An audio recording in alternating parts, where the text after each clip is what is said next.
뉴스 정면 승부 YTN 뉴스 FM.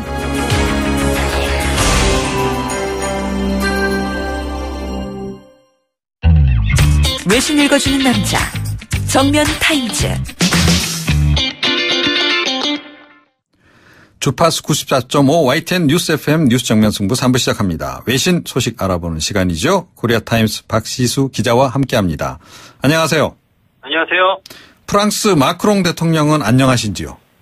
예, 프랑스 대통령 마크롱은 굉장히 지금 위기에 처해 있는 것 같습니다. 그리 안녕하지 못한 것 같습니다. 네. 그 이유가 바로 지지율이 매우 급락을 했기 때문인데요. 네. 5월, 아시겠지만 5월, 마크롱 대통령이 5월 7일 날에 이제 굉장히 젊은 사람, 역대 가장 젊은 사람 대통령으로서 당선되지 않았습니까? 그렇죠. 당시에 이제 지지율이 66%였는데요. 최근 조사에서는 30%대로 이게 반토막이 사실상 나버렸습니다. 아, 네. 그 결국 경제 활성화와 실업률 감소를 위해서 이제 도입을 했던 다양한 개혁 정책이 결국 국민들의 지지를 얻지 못했다라는 그런 결론적으로 말할 수 있을 것 같은데요. 네. 그리고 현지 보도에 따르면 이제 취임한 이제 100일이 갓 넘은 어떤 대통령 중에서 가장 인기가 없는 역대 대통령 중에 가장 인기가 없는 대통령이 될 것 같다라는 어떤 이런 보도도 나오고 있습니다.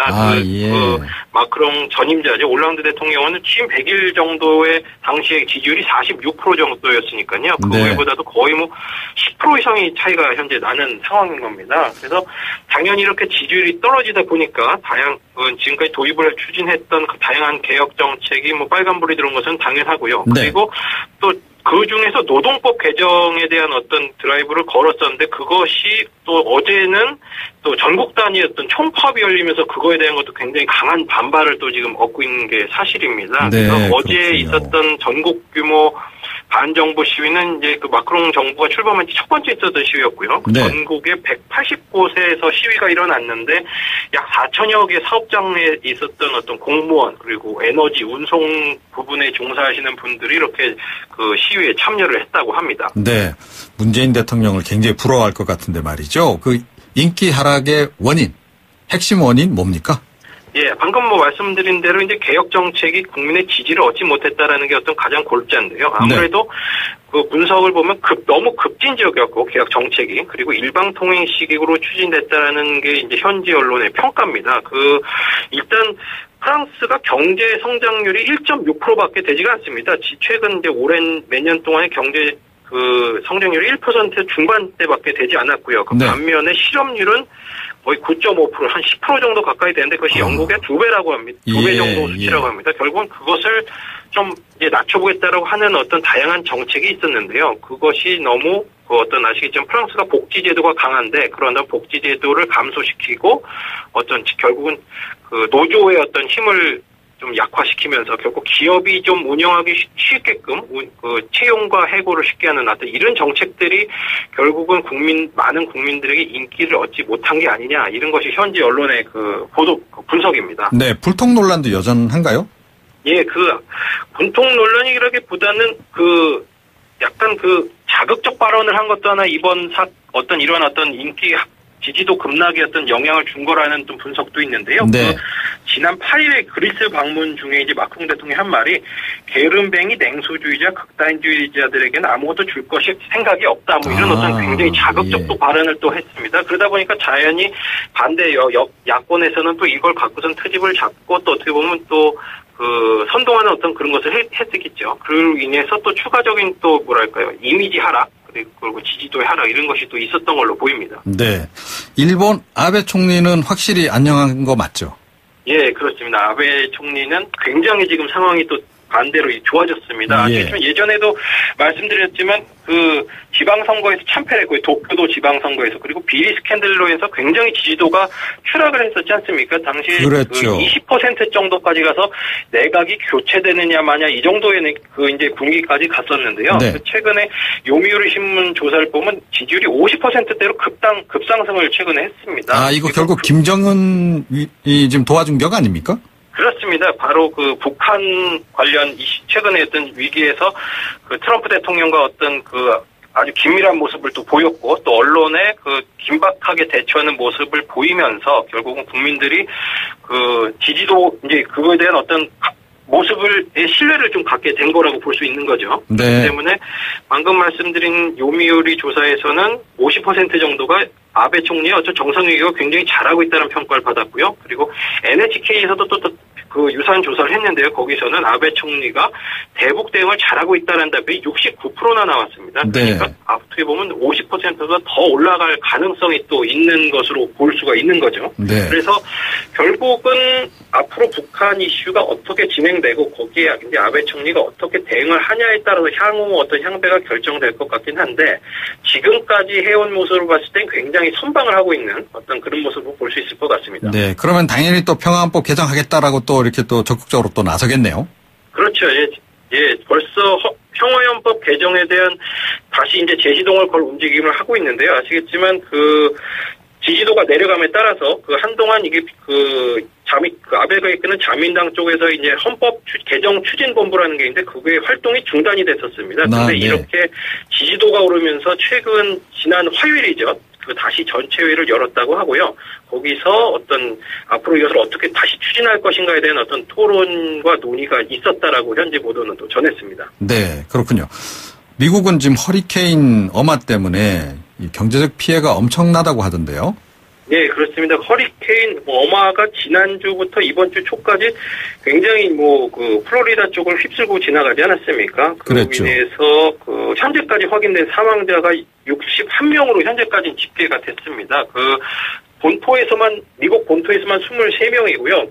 쿠바라든지 이제 지나가면서 있었던 카리브해 지역에서 섬 지역에서만 현재까지 38명의 사망자가 이제 확인이 됐습니다. 네. 그런데 아직까지도 상황이 이제 정리가 되지 않고 물이 아직 빠지지 않은 상태이기 때문에 앞으로의 사망자 숫자는 계속 늘어날 것이라는 게 현지 보도의 이제 전망이고요. 그뿐만이 아니라 미국에서만도 이제 700만 명 정도가 현재 대피를 해 있는 상황이고 1,300만 명 정도가 전기나 온수가 끊겨서 이제 불편을 겪고 있는 상황이라고 합니다. 한 2주 정도, 한 10일 이상 정도의 시간이 복구하는 데 걸릴 거라고 하고요. 그런데 또 이런 상황에서 현지가 아직 더운 날씨인데 이런 어떤 전기가 끊기다 보니까 최근에는 또 노인 재활센터에 계셨던 노인분들이 또 냉방장치가 꺼져서 그 더위를 못 견디시고 8분이 또 숨졌다는 또 이제 가슴 아픈 또 뉴스가 또 최근 전해졌습니다. 그러니까 2차 피해가 또 추가로 발생하는 거네요. 그렇죠. 예. 또 이 인력뿐만이 아니라 플로리다 지역이 이제 오렌지로 굉장히 유명하지 않습니까? 오렌지 산지로. 네, 맞습니다. 예. 토마토, 포도, 콩 이런 다양한 어떤 농작물의 어떤 주요 산지인데요. 그러한 지역이 굉장히 황폐화가 됐다고 합니다. 그래서 농산물 가격도 이제 앞으로 또 급등할 가능성도 있다라는 게 이제 현지의 또 보도 내용입니다. 네, 오늘 말씀 고맙습니다. 네, 감사합니다. 박시수 코리아타임스 기자였습니다.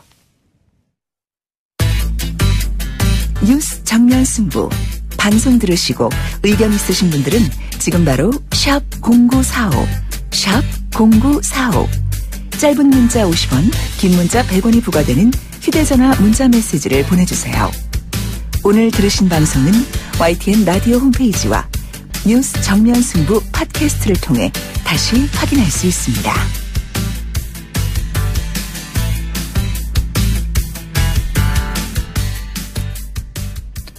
네, 드디어 내일부터 통신비 선택 약정 할인이 25%로 5%포인트 상향 적용이 됩니다. 그 효과 부분과 관련해서는 그런데 여전히 논란이 좀 분분해요. 문재인 정부 국정기획자문위원회에서 이 통신비 이 부분을 담당하셨던 더불어민주당 최민희 디지털 소통위원장 연결해서 자세히 한번 짚어봅니다. 안녕하세요. 안녕하세요. 네. 어떻게 이번 조치로 소비자들 부담이 좀 많이 덜어질 거로 보십니까? 일단 선택 약정률이 5% 오르는 거잖아요. 5%포인트. 네. 네, 5%포인트 오르기 때문에 이게 주로 고가 요금제를 쓰는 분들 중심으로 사실은 큰 폭의 요금 인하 효과가 있습니다. 아, 네. 그렇군요. 그런데 이 논란도 좀 없잖아 있단 말이죠. 그러니까 이게 특히 네. 일단 신규 가입자에게 혜택을 좀 많이 주다 보니 기존 가입자들은 상대적으로 좀 불이익을 보는 거 아니냐 이런 얘기가 좀 나오고 있어요. 네, 여기 소급 적용 문제인데요. 네, 요 소급 적용 문제를 놓고 이제 유영민 장관이 통신사들하고 협상을 계속 해왔습니다. 네.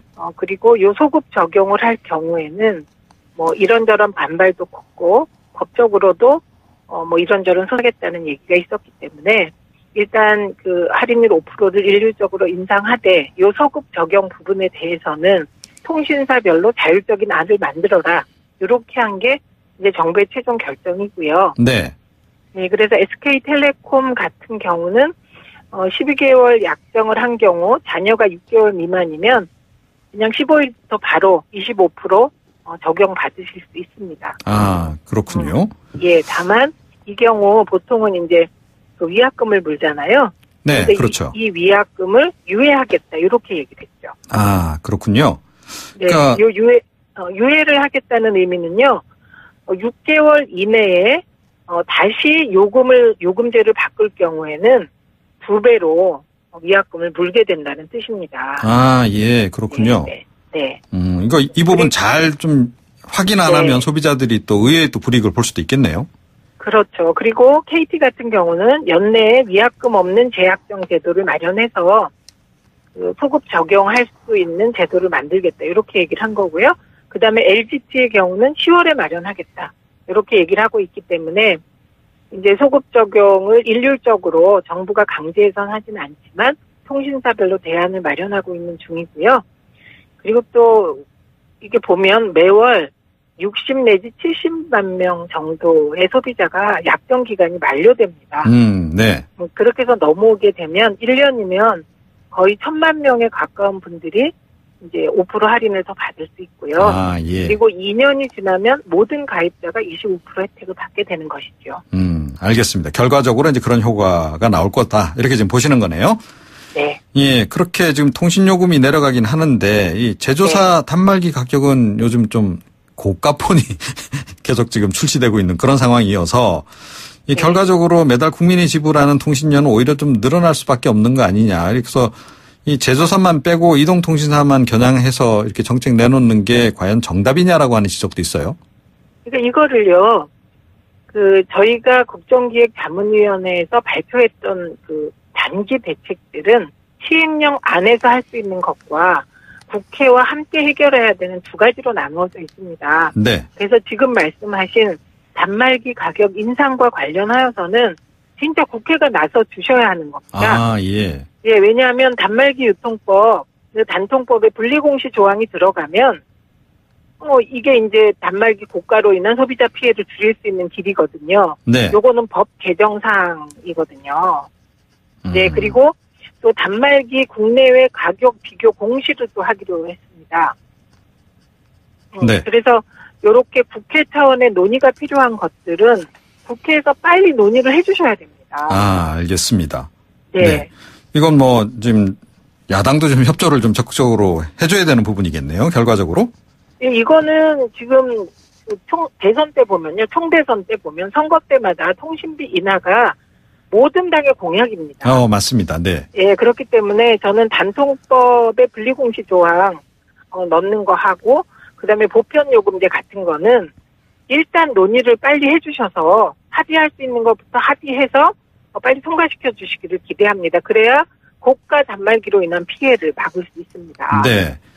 그 이동통신 3사가 처음에는 굉장히 반발을 했었잖아요. 행정소송도 불사하겠다 이러다가 이제 한 발짝 이렇게 물러섰는데 결국 뭐 여론 때문 아니냐라는 얘기도 나오고 있고. 그런데 그렇죠. 예. 다른 일각에서는 그래도 시간이 지나고 나면 결국은 이 소비자에게 다 전가하는 거 아니냐. 라는 얘기도 있단 말이죠. 네, 그런 우려하는 거 당연하죠. 그런데 그렇기 때문에 저희가 시행령 안에서 할 수 있는 것은 시행령 안에서 하고 법으로 빨리 제도를 뒷받침해달라 이런 당부 말씀을 드리는 겁니다. 예. 그러니까 이번에 통신 3사가 약정 할인율 25% 만약에 5% 인상하게 되면 소송하겠다 그랬었잖아요. 그랬죠. 네, 그 소송을 포기한 게 몇 가지 이유라고 봅니다. 우선은 아까 말씀하신 여론 이게 중요하고요. 그다음에 두 번째는 문재인 정부가 통신비 인하에 대한 확고한 의지를 가지고 있다는 걸 확인했기 때문입니다. 아, 네. 네, 그리고 또 하나는 정부가 소급 적용, 5% 소급 적용을 강제하지 않았기 때문에 내부적으로 내걸었던 논리들이 있었거든요. 만약에 소급 적용을 그냥 받아들이면 주주들에 의해서 배임으로 소송당할 수도 있다. 뭐 이런 그런 얘기도 했죠. 그런데 소급 적용을 자율화시킴으로써 소송을 뭐 할 수 있는 어떤 하나 그 논거를 정부가 주지 않은 셈이 된 것이거든요. 네네. 그리고 또 하나는 공정거래위원회가 그동안의 통신 3사가 독과점을 형성하면서 소비자에게 피해를 주고 있다. 이런 비판 여론에 따라 조사에 들어가서 그 조사 결과를 꼭 발표하게 되고요. 아, 예. 예, 그래서 결국은 저는 통신비가 인하되냐, 인하되지 않느냐, 이게 피부에 닿게 인하되냐, 아니냐, 이게 문제잖아요. 네. 네, 그런데 문재인 정부는 확고한 의지를 가지고 있다. 다만 국회가 법과 제도로 뒷받침해 주시라. 이런 부탁 올립니다. 아, 알겠습니다. 그래도 이제 통신사들은 적자 본다. 이렇게 지금 엄살을 많이 떨고 있는데 이게 뭐 엄살인지 아닌지 좀 지나보면 알겠죠. 그렇죠. 국정기획위원회에서는 이런 부분 관련해서 뭐 시뮬레이션 같은 거 안 해보셨습니까? 일단 저희가 시뮬레이션을 할 시간은 솔직히 없었습니다. 네. 시간이 거의 한 달 반밖에 안 됐기 때문에요. 실질적으로 활동할 기간이. 다만 예. 이게 이제 언론이나 그다음에 통신사 쪽의 주장을 보면 5% 약정 할인을 오른 데 따른 피해액이라고 할까요? 이 표현이 좀 적합하지 않은데. 네. 예. 예상되는 수익 감소. 예, 수익 감소율이 액수가 5천억에서 1조 원이다. 이렇게 발표를 합니다. 네. 근데 저는 5천억과 1조 사이에는 5천억이라는 어마어마한 그렇죠. 잖아요. 예. 그래서 이 또한 1조 손해다, 5천억 손해다 막 이렇게 얘기하지 말고 우리가 한번 5% 할인해서 좀 실제로 얼마나 손실액이 나는지 좀 보는 게 좋지 않을까 싶습니다. 예. 너무 통계가요. 들쭉날쭉한다 이 말씀이신 거죠. 네, 그렇습니다. 아, 네. 지금 과학기술정보통신부가 또 보편요금제 정책 입법 예고를 지금 했단 말이죠. 이 부분 또 네. 여당 의원들도 반대를 한다 그러던데 이건 어떻게 된 겁니까? 이제 보편요금제라는 게 월 2만 원대에 음성은 200분, 데이터는 1GB 정도를 쓸 수 있는 최저가 요금제를 법적으로 강제하겠다. 이런 취지인 것이거든요. 네. 네, 그래서 이제 이 부분에 대해서는 이게 중복해서 혜택을 준다 이런 문제 제기를 하시는 분이 있는데 그거는요 저희가 이제 그 기본료에 가까운 11,000원을 폐지한 부분이 있습니다. 네. 이게 저소득층하고 어르신에 대해서 그거는 시행령 안에서 할 수 있는 거기 때문에 그런 요금제를 만들었거든요. 그래서 그거하고 중복된다는 지적이신데요. 이제 그게 보편 요금제로 제도적으로 안착이 되면 많은 분들이 혜택을 볼 수 있다. 네. 그런 취지로 이제 법안을 낸 거고요. 그래서 여당에서 반대를 하는 거는 제가 반대라기보단 부정적 기류가 있다. 이 정도인데요. 예. 그거는 우선 이제 5% 선택 약정 할인율을 인상하면서 그 결과가 어떤지 좀 봐야 되지 않겠느냐, 추이를. 그 다음에 네. 좀 하더라도 늦지 않다. 이런 얘기입니다. 네, 예. 그래서 저는 그런 문제제기 정도는 충분히 받아서 국회에서 보편요금제 논의를 하시면 좋을 것 같고요. 그 논의하다 보면 시간이 또 걸리는 거 아닙니까? 네. 네. 알겠습니다. 그러니까 이거는 당장 시행한다기보다는 일단 논의 의제로 지금 던진 그런 격이다. 이렇게 지금 이해를 하면 되겠네요. 아니, 저희 정부는 하고 싶죠. 근데 국회에서 논의를 하셔야 하니까요. 맞습니다. 어찌됐건 네. 절차를 이제 밟아가겠다. 이제 이런 말씀이시네요. 네. 또 과거 국정기획위원회에서 이 통신비 절감 대책 관련해서 사회적 논의기구 구성하겠다라는 얘기도 있었는데 이 부분은 앞으로 어떻게 되는 겁니까? 사회적 논의기구는 만들어질 거라고 예상하고요. 네. 근데 이제 그동안에 저희가 국정기획자문위원회를 진행할 때 국회 쪽에서 사회적 논의기구로 국회와 같이 여당과 같이 논의하자는 제안이 있었습니다. 예. 예, 그래서 유영민 장관께서 국회하고 사회적 논의기구에 대해서 의논을 하셨는데요. 13일 날, 어제죠? 네. 어제 이제 이게 총리실 산하에 두거나 아니면 과기정통부 산하에 두거나 그렇게 두는데 어디 두든지 최종 결정은 아직 안 났고요. 사회적 논의기구를 통해서 이제 그동안에 계속 문제 제기되었던 기본료 폐지 문제라든지 제사 이동통신 문제라든지 그 외에 통신비와 관련한 여러 가지 의제를 다루게 될 것 같습니다. 네, 알겠습니다. 아직 이제 소속이 어딘지는 확실하게 정해진 건 아니네요. 그냥 잠정적으로 총리실 정도? 예, 근데 이제 당정청 협의에서 이게 국회하고 같이 구성하는 것보단 집행력을 높일 수 있게 정부 내에 두는 게 좋겠다. 이 정도의 콘센서스가 이루어진 것 같습니다. 네, 오늘 말씀 고맙습니다. 네, 고맙습니다. 최민희 더불어민주당 디지털 소통위원장이었습니다. 네, 3부 여기까지고요. 잠시 후 4부로 돌아오겠습니다.